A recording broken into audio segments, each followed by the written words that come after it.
नहीं निगाह में मंजिल तो जस्तजू ही सही, नहीं निगाह में मंजिल तो जस्तजू ही सही, नहीं विसाल मयस्सर तो आरज़ू ही सही। सलाम, नमस्ते, सत श्री अकाल। मैं हूं आपके साथ हर्षिता मिश्रा और आप देख रहे हैं टाइम्स मेल।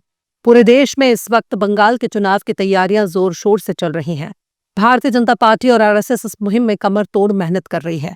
बंगाल में घूम घूम कर हिंदुओं पर मंडराने वाले संकट के बारे में बताया जा रहा है।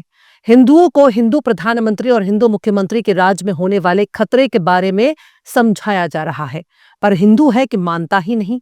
बंगाल में घूम घूम कर समझाया जा रहा है कि हिंदू कितने खतरे में है, और यही काम बंगाल के बाहर भी हो रहा है। देश भर में बांग्लादेश की हिंसा को देखकर हिंदुओं को खतरे में बताया जा रहा है। चाहे धीरेन्द्र शास्त्री के बयानों को सुन लीजिए या फिर भाजपा के नेताओं को सुन लीजिए, चाहे तो हिंदूवादी कट्टरपंथी संगठनों के बयान सुन लीजिए। इनके बयानों को सुनने और समझने के बाद यही लगता है कि मानो वो बांग्लादेश के बजाय अपने ही देश के लोगों से लड़ना चाहते हैं। भाजपा नेता कह रहे हैं कि बांग्लादेश के खिलाफ इजरायल की तरह काम करना चाहिए। जिस तरह से इजरायल ने गजा का हाल किया, उसी तरह से बांग्लादेश का हाल किया जाना चाहिए। और इसे ही कहते हैं उच्च कोटि के गांजे का सेवन। जब चिलम में उच्च कोटि के शुद्ध गांजे को ठोक ठोक कर भर दिया जाता है, तब आग के सुलगते गांजे के धुएं में भूत, भविष्य और वर्तमान नजर आने लगता है। चिलम चढ़ाने वाला गंजेड़ी अपने ख्याली दुनिया में खो जाता है, जिसका हकीकत से कोई मतलब नहीं होता। गांजा फूंकने के बाद लंबे चौड़े जज्बाती भाषण देकर लोगों के जज्बात को भड़काता है, मतलब निकल जाने के बाद चुपचाप खिसक लेता है। इसे ही कहते हैं सियासत, और सियासत ऐसे ही चलती है। बांग्लादेश में स्टूडेंट लीडर उस्मान हादी के कत्ल के बाद जिस तरह की हिंसा बांग्लादेश में भड़की है, ये बताने के लिए काफी है कि बांग्लादेश को कंट्रोल करने वाले अब बांग्लादेशी नहीं है, बल्कि इसे कहीं और से ऑपरेट किया जा रहा है। शायद उसी जगह से ऑपरेट किया जा रहा है जिसकी बात न मानने की वजह से शेख हसीना को अपनी कुर्सी छोड़कर भागना पड़ा। लेकिन क्या बांग्लादेश में मजहब कोई बहुत बड़ा मायने रखता है? जिसने खुद को पाकिस्तान से अलग कर लिया, जिस देश के लिए उनकी भाषा ही सब कुछ है, वहां बंगाली होना ही गौरव का प्रतीक है, उस देश में माइनॉरिटी हिंदुओं पर हमले कर रहे हैं, तो क्या इसे उस देश का अंदरूनी मामला नहीं कहा जाना चाहिए? फिर भी हमारे देश के प्रधानमंत्री से इसकी उम्मीद की जा रही है कि वो बांग्लादेश को लाल आंख दिखाएंगे। यहां तो दिल्ली धमाके के बाद पाकिस्तान का नाम नहीं ले पा रहे हैं, तो उससे क्या बांग्लादेश का नाम लेने की उम्मीद कर सकते हैं? आज भारत की हालत ये हो गई है कि चीन और नेपाल का नाम लेने में मोदी जी दाएं बाएं झांकते हैं। वो अपनी जबान से बांग्लादेश का नाम कैसे ले सकते हैं? इसके लिए आपको बंगाल इलेक्शन की तारीख का इंतजार करना होगा। जैसे ही बंगाल इलेक्शन की तारीख करीब आएगी, वैसे ही हमारे मोदी जी हर दूसरे दिन बंगाल में नजर आएंगे और हर जुमले में बांग्लादेश पे सुनाई देगा। इसके बाद तो हमारे मोदी जी कभी रविंद्रनाथ टैगोर बन जाएंगे तो कभी सुभाष चंद्र बोस।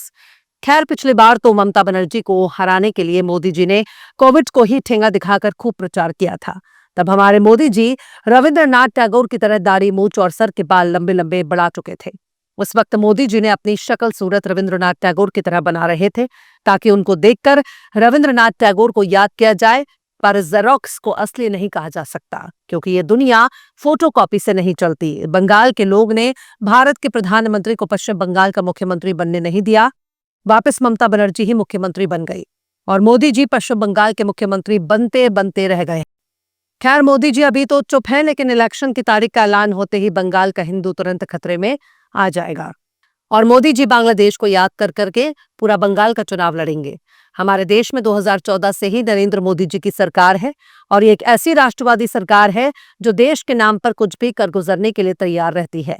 लेकिन आज तक इस बात का जवाब ही नहीं दे पा रहे हैं कि हमारे देश के बॉर्डर सुरक्षित हैं या नहीं।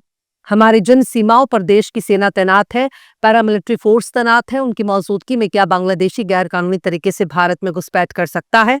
और अगर घुसपैठ कर रहे हैं तो इसके लिए किसको जिम्मेदार ठहराया जाना चाहिए? ना तो भारत के प्रधानमंत्री का नाम पंडित जवाहरलाल नेहरू है, और ना तो भारत के प्रधानमंत्री का नाम मनमोहन सिंह है, और ना ही देश के गृह मंत्री का नाम सरदार वल्लभ भाई पटेल है। तो ये बात समझ से परे है कि आखिर बांग्लादेशी कैसे घुसपैठ कर रहे हैं, रोहिंग्या कैसे घुसपैठ कर रहे हैं। कल तक तो पाकिस्तानी घुसपैठ कर रहे थे, अब क्योंकि पाकिस्तान का नाम नहीं ले रहे हैं, शायद अमेरिका की नाराजगी मोदी जी नहीं लेना चाहते। घुसपैठिया कौन है? बंगाली बोलने वाले बांग्लादेशी कैसे हो गए? और अगर बांग्लादेशियों को भारत से निकाला जाना चाहिए तो सबसे पहले मोदी जी शेख हसीना और उनके परिवार को भारत से बेदखल करें। बांग्लादेश शेख हसीना को डिपोर्ट करने की मांग कर रहा है। पर मोदी जी कोई सांस डकार ही नहीं ले रहे। यहां सवाल तो ये उठता है कि ना कि घुसपैठियों को बाहर निकाला जाना चाहिए, पर घुसपैठिया कौन है इसका शिनाख्त करने में भी मोदी जी का चश्मा कमजोर पड़ रहा है। पाकिस्तान की सीमा हैदर हमारे देश में घुसपैठ करके बैठी हैं। यहाँ बच्चे भी पैदा कर रही हैं और देश की राजधानी क्षेत्र में खूंटा गाड़ कर बैठी हैं। आखिर इस घुसपैठिया पाकिस्तानी सीमा हैदर को भारत में रहने का हक किसने दे दिया? पाकिस्तान के हजारों हिंदू भारत में नागरिकता के लिए यहाँ रहने आते हैं, पर उनको वापस भेज दिया जाता है। तब हिंदुओं की चिंता करने वाले एक सांस नहीं लेते। आज बांग्लादेश के हिंदुओं की चिंता में दुबले हुए जा रहे हैं। पर यहाँ सवाल तो पूछा जाना चाहिए कि आखिर इतना चाक चौबंद होने के बावजूद सीमा हैदर कैसे चली आई, और इतनी खतरनाक सुरक्षा होने के बाद भी उसे भारत में किसने घुसने दिया? सीमा हैदर भारत में आकर बच्चे भी पैदा कर रही हैं। अगर भारतीय जनता पार्टी और संघ परिवार यहां तक कि हमारे मोदी जी की नजर में भारत में घुसपैठ हो रहा है, तो इस घुसपैठ के लिए किसको जिम्मेदार ठहराया जाना चाहिए? इस नाकामी के लिए किसको जिम्मेदार ठहराया जाना चाहिए? अगर करोड़ों भारत में करोड़ों की तादाद में घुसपैठियां मौजूद हैं, तो क्या हमारे देश की सेना ने ठीक से ड्यूटी नहीं किया, या भारत में घुसपैठियों पर होने वाली राजनीति से देश की सेना पर उंगली उठाई जा रही है? क्या ऐसा करके भारत की सेनाओं के त्याग और बलिदान पर उंगली उठाने की कोशिश हो रही है? क्या हमारे देश की सेना को बेईमान बताने की कोशिश हो रही है? ये तमाम सवाल भारतीय जनता पार्टी से ही पूछे जाने चाहिए, संघ परिवार से पूछे जाने चाहिए, निक्कर गैंग से पूछे जाने चाहिए। देश की सेनाओं पर अगर डायरेक्ट या इनडायरेक्ट उंगली उठाई जाती है, तो उंगली उठाने वाले लोगों की देशभक्ति पर ही सवाल उठता है। घुसपैठ को मुद्दा बनाने वाले लोग हमारे देश की फौज पर उंगली उठा रहे हैं, और ऐसा करने वाले देशभक्त तो बिल्कुल नहीं हो सकते। इनको गद्दार कहा जाना चाहिए। और सबसे गौर करने वाली बात यह है कि बांग्लादेश में अगर कोई घटना हो रही है, तो उस घटना को रोकने के लिए बांग्लादेश में जाना होगा। मोदी जी के पास देश की इतनी मजबूत फौज भी है, नक्कर वाली गैंग भी है, कट्टर सनातनी भी है। इनको कौन सा इजराइल और गजा जाना है? इनको बस बंगाल का बॉर्डर पार करना है और सीधे बांग्लादेश में पहुंच जाएंगे। वहां जाकर इनको अपना बदला लेना चाहिए। भारत में रह रहे लोगों के खिलाफ इनको उगलने की क्या जरूरत है? जहां का मामला है वहां जाकर मामले को निपटा देना चाहिए। और इनको मालूम है कि बांग्लादेशी हिंदुओं पर अत्याचार का मामला सिर्फ बंगाल का चुनाव तक है, वरना कौन सा हिंदू और कैसा हिंदू?